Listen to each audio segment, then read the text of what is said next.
Stitch Cuties, I'm Brittany with Stitches of Love Quilting, and this is the video tutorial for using your sewing machine to do this beautiful stitching for you in the hoop of your embroidery machine. So we're not going to make the entire zipper bag in the hoop because it's bigger than a standard hoop, but we are going to create all of this awesome applique. So let's talk about what we need to get started. So first off, you have all your pre-fused laser cut applique pieces. Now I want to tell you a little trick. Some of the pieces are really small on this. So what I've done, I've cut everything out. You know, you just have to do a few little snips to free up your pieces. But I left the dot on both eyes still on my piece, and I'm going to cut those out right at the end when I need to actually put them in my hoop so I don't lose them.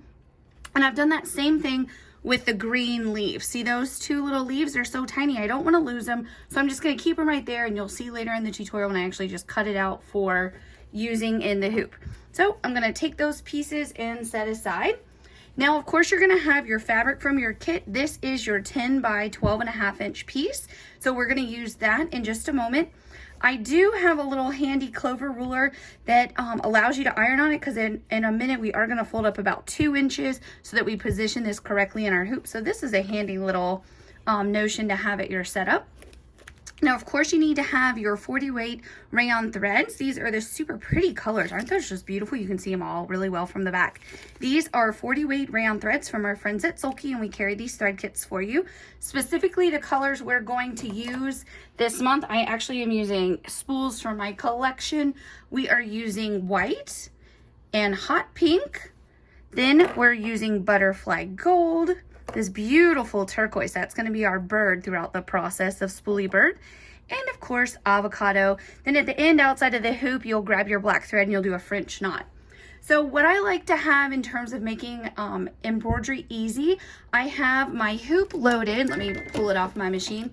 This is my 8 by 12 hoop. I have it loaded with a Sulky Tear Easy stabilizer. As you can see through it, but it's durable enough to hold your project in the hoop really well.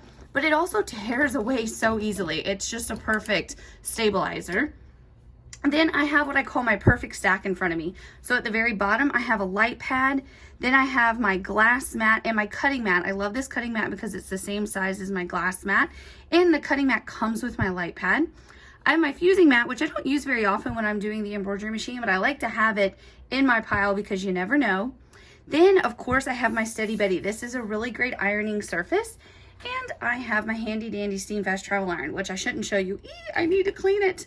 I use this little guy all the time, and it's awesome. So on my embroidery machine, I like to use Oregon needles, the embroidery needles.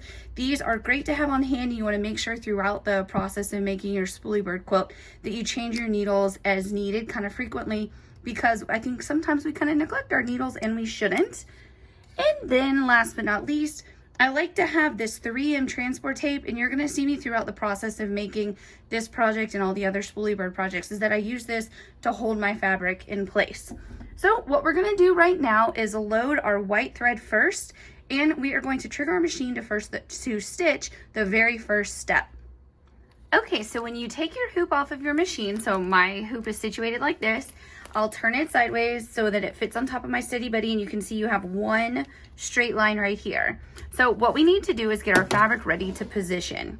So I have this handy dandy little ruler, and I'm just going to fold up 2 inches. There we go. And this is just a placement line so that we know where to put our fabric in the hoop.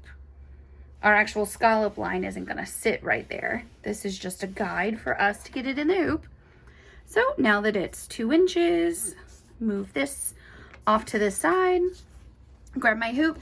Now you want to make sure that you pay attention to the orientation of your fabric. So this is going to be on the outer side. This means that your applique is going to be right here, right?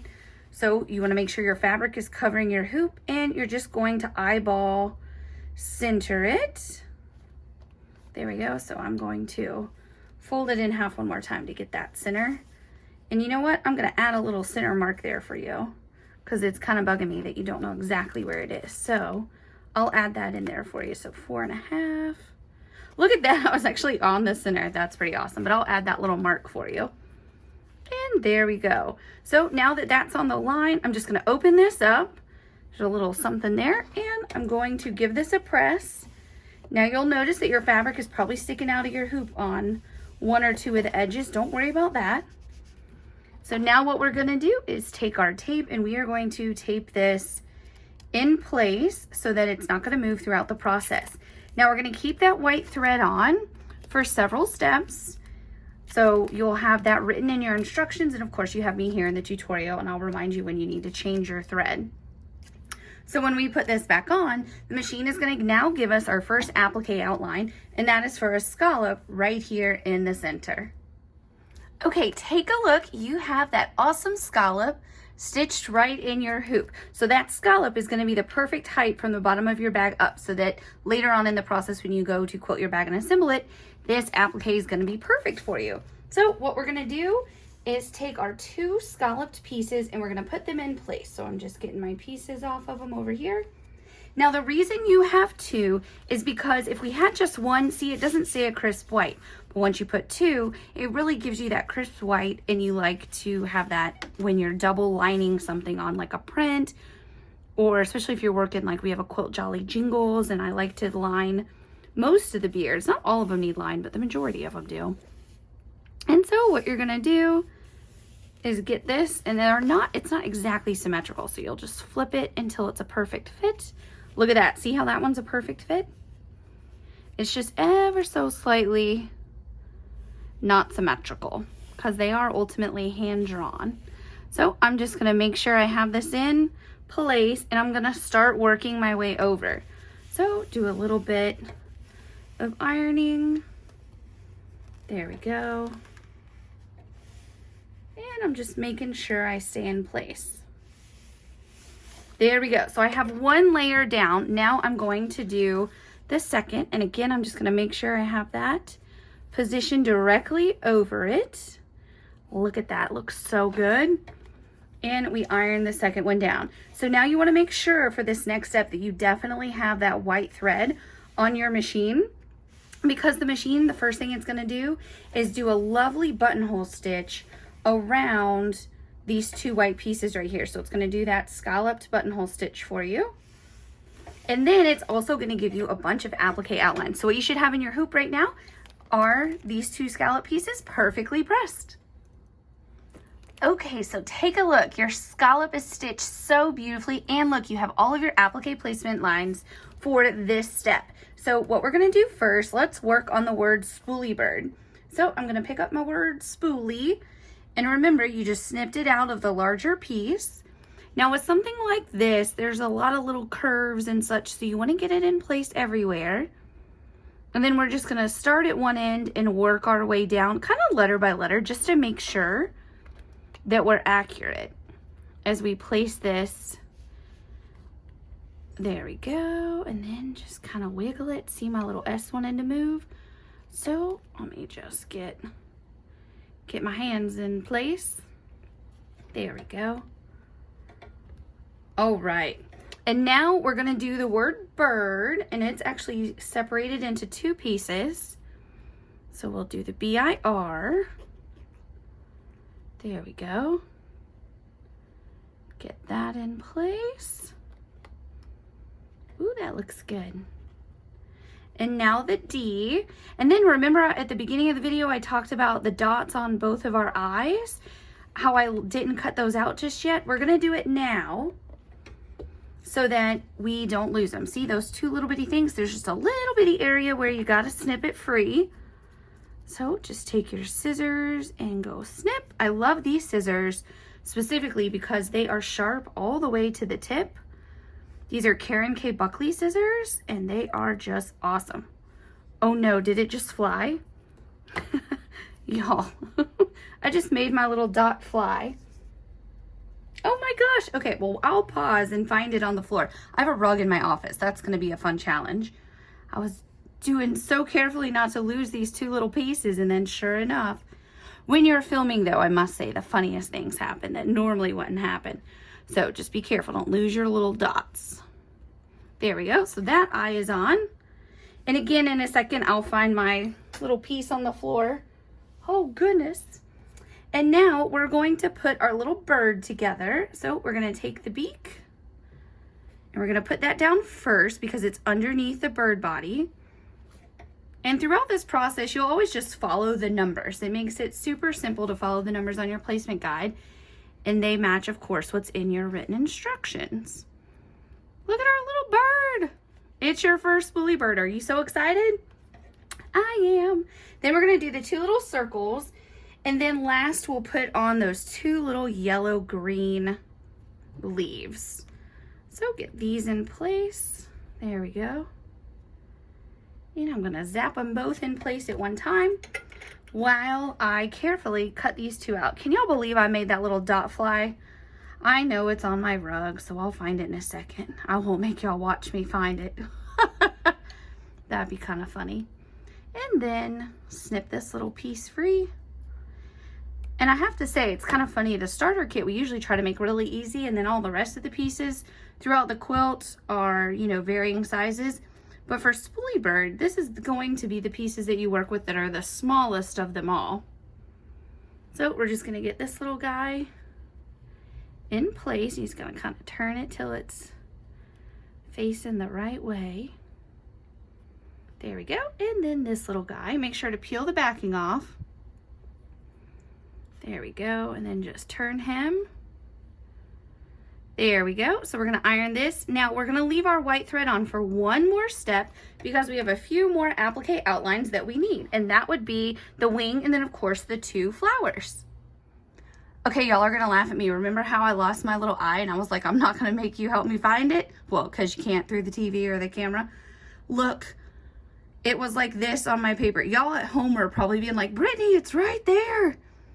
Oh my gosh, we were all looking for it on the rug. And then I have a little air humidifier thing next to me. I was like, oh no, it probably got sucked in there. No, it was right in front of me. So y'all probably were laughing at me. I'm just gonna keep it in the tutorial because you know what? Funny stuff happens when you're sewing. There you go, now I have a little dot. I dotted my eye. There we go. Okay, so like I mentioned before, you will put this back on still with the white thread, and the last few applique outlines will stitch for you. Okay, so now this next step, you have your applique outlines stitched, and let's put our pieces in place. So we have our cute little wing, just like so. Get that in place. And then you have your 2 flowers. Now the flowers, the yellow flower centers are exactly the same, but the little pink flowers themselves are not. So the bottom one is just a little bit smaller. That helps you identify which piece is which. There you go. How easy was that to build in the hoop? I love it. So now we're gonna do our first color change. Now for the remaining steps, I'm gonna take my hoop on and off so that we can talk about what's stitched, what's about to stitch, and the thread colors. But for you at home, you don't need to take your hoop on and off for the rest of the project. So I am going to load the pink 1109, it's hot pink, and the machine is going to do a really lovely decorative border right here for us. It's gonna stitch the word Spoolie Bird, those infamous eyes on the dots on the eyes, and then of course the pink of the 2 flowers. Y'all, I can hardly stand it. Look at that. Do you love that? Look at that. Look at that little chain stitch it did for you. Ah! And then your Spoolie Bird is all stitched and your flowers are stitched.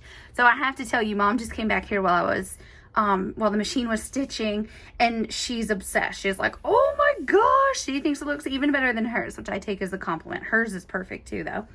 I'm so excited. I hope you're excited too. Okay, so now we're gonna put on the gold, the 0567, the butterfly gold. And the machine very quickly is going to do your little bird beak and then the cutest little baby buttonhole stitch on the little centers of both of your flowers. Alrighty, so take a look. Look at those cute little buttonhole stitches on your beak and your flowers. I love it. So now you're going to put on your turquoise, the 1095, and your little bird's going to come to life because the machine is going to go around the body and the wing for you now. Alrighty, take a look at that little bird. So cute. Perfect buttonhole stitches. Now we are going to load the avocado for the last step, and the machine is going to do around the 2 little leaves and then the stems. Alrighty, take a look. Your green is stitched and everything is done. Is that not just picture perfect? I absolutely love it and it feels so good. Oh my goodness, I hope y'all are as happy with it as I am. So now what you're gonna do is take this out of the hoop and you're gonna remove all of your tape and your stabilizer. Be gentle with your piece as you remove that. But this stabilizer tears away so nicely. Just show you, see? It just tears right off. And then I do get this question sometimes, do I take the stabilizer out from the inside? Well, to be honest, sometimes I get a little lazy and I don't take it off from behind, like in here. Like I'm not gonna take it off from within the word Spoolie Bird or within the little pieces like the flower. But when it comes to something big like this, I'm just gonna barely put a little crease in there with my scissors and I'm just gonna tear that stabilizer out from around the larger pieces, right? So I'm not gonna go inside the small pieces, but I am gonna go around the major areas. So finish tearing out all your stabilizer. Now you're gonna go back to your printed pattern and you're gonna continue on. Next up, you are going to do some really fun paper piecing and then you're going to assemble your bag. It's gonna be a lot of fun. Thank you so much for being a member of Spoolie Bird. And if you watch this tutorial and you're not a member yet, well, what are you waiting for? Go sign up, visit stitchesoflovequilting.com. Happy stitching!